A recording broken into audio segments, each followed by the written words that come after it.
जब से मनुष्य ने धरती पर जन्म लिया है तभी से उसकी खोजों और उसकी जिज्ञासाओं का सिलसिला शुरू हो गया है।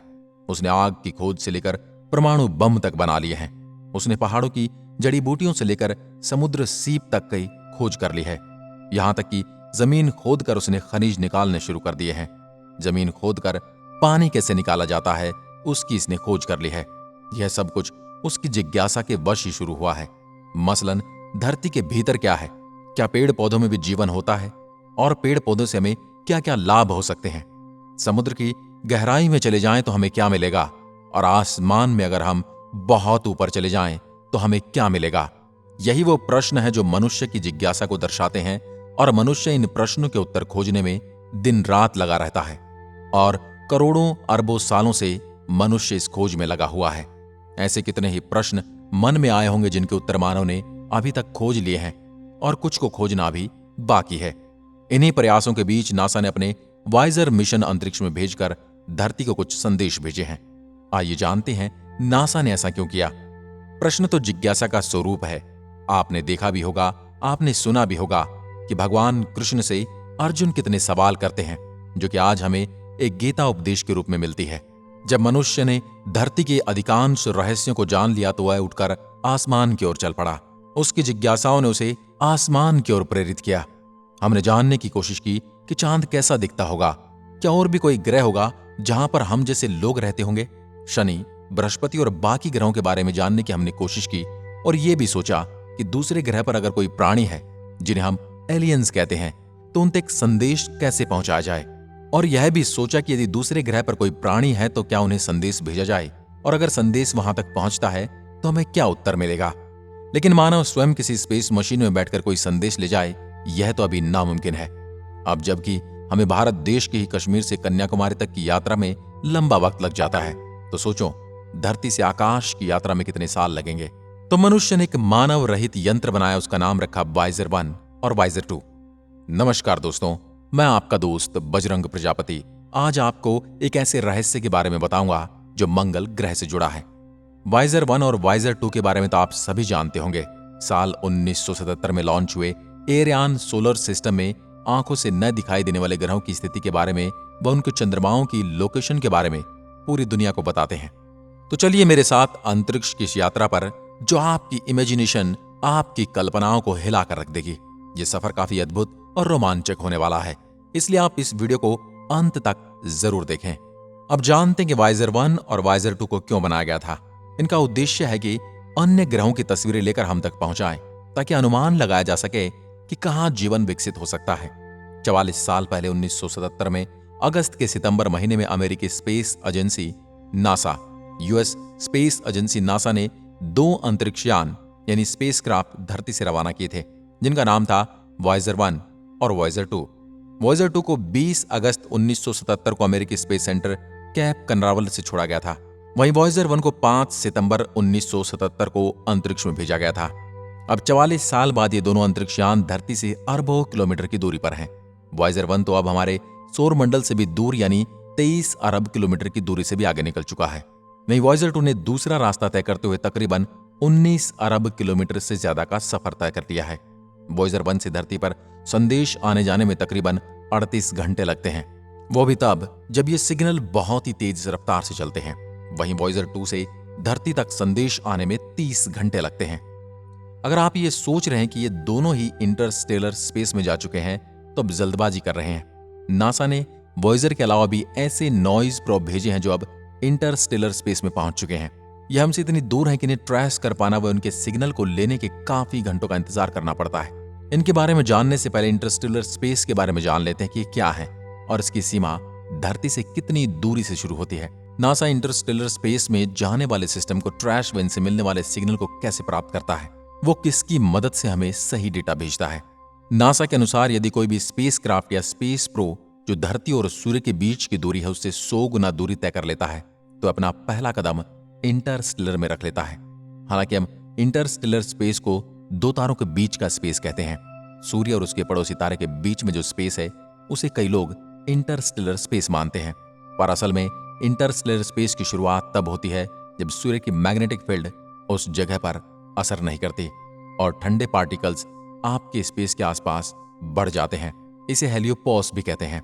सूर्य के प्रभावी जगह हेलियोस्फीयर की खत्म होते ही हेलियोपोस शुरू हो जाता है, जो कि इंटरस्टेलर स्पेस में पहुंचने का पहला कदम माना जाता है। अभी तक सिर्फ 4 ही स्पेसक्राफ्ट इस बाउंड्री में एंटर कर चुके हैं और लगातार इंटरस्टेलर स्पेस की यात्रा पर हैं। इनमें से 2 वाइजर 1 और वाइजर 2 भी हैं।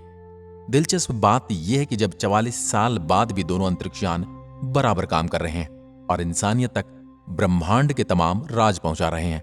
वॉयजर यानों से आने वाले संदेशों को पकड़ने के लिए नासा ने दुनिया में अलग अलग जगहों पर रेडियो सिग्नल सेंटर बनाए हैं। तमाम ग्रहों के बारे में मिलती रही जानकारियां। इस मिशन में शुरुआत से जुड़े वैज्ञानिक एड स्टोन के मुताबिक वॉयजर ब्रह्मांड में इतनी दूरी है जहां शून्य, अंधेरे और सर्द माहौल के सिवा कुछ भी नहीं। वॉयजर मिशन के डिजाइन पर 1972 में काम शुरू हुआ था। इस मिशन में हमें बृहस्पति, शनि, अरुण और वरुण ग्रहों के बारे में तमाम दिलचस्प जानकारियां मिली हैं। इन बड़े बड़े ग्रहों के चंद्रमाओं के बारे में भी तमाम जानकारियां वॉयजर मिशन के जरिए ही मिली हैं। वॉयजर मिशन से जुड़े मरहूम कार्ल सगन ने इन यानों से ग्रामोफोन जोड़ने के प्रोजेक्ट पर काम किया था। 2013 में वॉयजर एक स्पेसक्राफ्ट सौरमंडल से दूर निकल गया था। वो अभी भी बहुत सी जानकारियां भेज रहा है। जल्द ही वॉयजर 2 भी सौरमंडल से बाहर निकल जाएगा। वॉयजर 2 ने अब हमें बहुत सी नई जानकारियां दी हैं। इनमें से सबसे अहम जानकारी यह है कि जैसे जैसे हम सूर्य से दूर जाते हैं, अंतरिक्ष का घनत्व यानी डेंसिटी बढ़ती जाती है। यह पहली बार नहीं कि अंतरिक्ष के बढ़ते घनत्व के बारे में जानकारी मिली हो। वॉयजर 1 ने भी इससे पहले साल 2012 में तारों के बीच के अंतरिक्ष में घुसा था और उसने भी घनत्व में इस तरह के बदलाव एक दूसरी जगह पर अवलोकित किए थे। वॉयजर 2 के नए आंकड़े बताते हैं कि वॉयजर 1 की जानकारी सही थी और यूं तारों के बीच में घनत्व का बढ़ना एक बहुत ही स्थानीय अंतरतारीय माध्यम का बड़ा हिस्सा है। हेलियोपोज की अहमियत हमारे सौरमंडल के किनारे कुछ अलग अलग सीमाओं से परिभाषित किए जा सकते हैं। इनमें से एक को वॉयजर प्रोब यानों ने पार किया है, जिसे हेलियोपोज कहते हैं, और इसे सौर पवनें परिभाषित करती हैं। सूर्य के अनियकृत प्लाज्मा से हर दिशा में निकलने वाली सतत सुपरसोनिक पावर का एक जगह पर जाकर बल इतना कमजोर हो जाता है कि वह आगे नहीं बढ़ पाती है। इसी बिंदु को हेलियोपोज कहते हैं, यानी यहां पर सूर्य की सीमा समाप्त हो जाती है। अलग तरह का है आकार। हेलियोपोज के भीतर का इलाका ही हेलियोस्फीयर होता है और उसके बाहर के हिस्से को बुलिम कहते हैं। हेलियोस्फीयर वृत्ताकार नहीं होता, यह एक छोर पर ओवल के आकार के जैसा है और दूसरे छोर पर एक पूंछ की तरह है। इसकी नाक या आगे का हिस्सा सौरमंडल की मिल्की वे गैलेक्सी की परिक्रमा करने वाली कक्षा की दिशा में है। इन दोनों के अलावा तीसरा, जिसका नाम है स्पेसक्राफ्ट पायनियर 10 है, जिसको मार्च 1972 में लॉन्च किया गया था। इस स्पेसक्राफ्ट ने एक साथ कई रिकॉर्ड स्थापित किए। यह पहला स्पेसक्राफ्ट था जिसने मंगल ग्रह और बृहस्पति ग्रह के बीच मौजूद एस्ट्रॉयड बेल्ट को सफलतापूर्वक पार किया था। साथ ही यह जुपिटर ग्रह और उसके चंद्रमाओं का इतना करीब से अध्ययन करने वाला पहला स्पेस मिशन बना। धरती से लॉन्च होते ही इसने चांद को भी पार कर लिया था। एस्ट्रॉयड बेल्ट को सफलतापूर्वक पार करने के बाद यह पायनियर 10 स्पेसक्राफ्ट 1973 को जुपिटर ग्रह के करीब पहुंचा। पायनियर 10 ने इस यात्रा के दौरान जुपिटर ग्रह की कई तस्वीरें ली और उससे जुड़ी कई महत्वपूर्ण जानकारियां वैज्ञानिकों को भेजी, जिसके बाद फरवरी 1976 को यह सैटर्न ग्रह के करीब से होकर गुजरा एवं इस दौरान भी इसने शनि ग्रह और उसकी कई तस्वीरें और जानकारियां भेजी। इसके बाद इसने 1983 को हमारे सौरमंडल के सबसे बाहरी ग्रह नेपच्यून के ऑर्बिट को पार किया। इस स्पेसक्राफ्ट के साथ एक एल्यूमिनियम प्लेट भी लगाया हुआ था, जिसमें एक मैन और वुमेन की तस्वीर बनी हुई है। साथ ही अपने सारे सौरमंडल के लोकेशन को भी दर्शाया गया है, ताकि अगर भविष्य में स्पेसक्राफ्ट किसी उन्नत सभ्यता को मिल जाए तो इस अनंत ब्रह्मांड में हमें और हमारी पृथ्वी की खोज कर सकें। सूर्य से 10 अरब किलोमीटर दूर होने के कारण इसके संकेत डीपली नेटवर्क को बड़ी मुश्किल से मिल पाते हैं, पर पायनियर 10 में अभी भी जान है। साल 2013 में पायनियर 10 अपना लास्ट सिग्नल देकर हमेशा के लिए अनंत ब्रह्मांड की ओर निकल जाता है। यह भी अंदाजा है कि यह वाइजर 2 से 30 करोड़ किलोमीटर दूर है। इसके बाद नासा ने पायनियर 11 और 1973 में जुपिटर की खोजबीन के लिए भेजा था। यह पायनियर 10 से भी अच्छी इमेज लेने में कामयाब रहा। पायनियर 11 ने जुपिटर, सैटर्न व उनके चंद्रमाओं को देखने का मौका दिया। 1995 में इस मिशन के 21वें साल में इसका संपर्क नासा से टूट गया, पर यह अभी भी सौरमंडल का अहम हिस्सा है।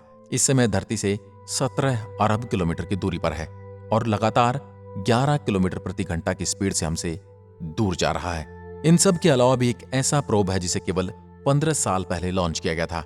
यह अपनी स्पीड से पायनियर 10 और 11 को पीछे रखने का भी दम रखता है। धरती से इस समय 7 अरब किलोमीटर दूर न्यू हॉरिजन प्रोब साल 2006 में प्लूटो के मिशन के लिए भेजा गया था। इसने पहली बार प्लूटो की हाई लेवल इमेज लेकर साइंटिस्टों को हैरान कर दिया था। न्यू हॉरिजन को प्लूटो तक पहुंचाने में 9 साल लगे। यह पहुंचकर इसने प्लूटो वेस के एकमात्र चंद्रमा चैरोन का मैप बनाया।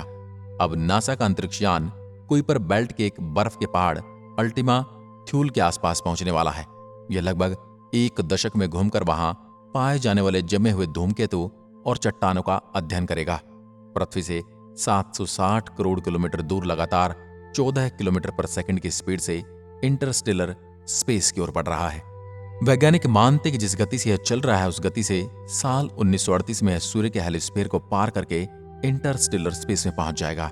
आने वाले समय में यह पायनियर 10 और 11 को भी पीछे छोड़ दे, लेकिन वाइजर 1 और वाइजर 2 को पीछे नहीं छोड़ पाएगा। इस समय वाइजर 1 और वाइजर 2 अपने साथ गोल्डन डिस्क भी कैरी कर रहे हैं। इस डिस्क में इंसानों और पृथ्वी की पूरी जानकारी है। वाइजर 1 की गति को देखते हुए साल 2036 में इसका संपर्क डीप स्पेस नेटवर्क से भी टूट गया। दोस्तों, इस वीडियो में आज के लिए बस इतना ही। इस वीडियो में आपने जाना कि वाइजर 1 और वाइजर 2 ब्रह्मांड में क्या करने के लिए गए हैं और क्या क्या इन्फॉर्मेशन वो हमें आज तक पहुंचा पाए हैं। आगे की वीडियोस में आपको और भी इंटरेस्टिंग ऐसे ही अंतरिक्ष से जुड़े हुए रहस्य बताते रहेंगे। आज की वीडियो में बस इतना ही। धन्यवाद। जय हिंद, जय भारत।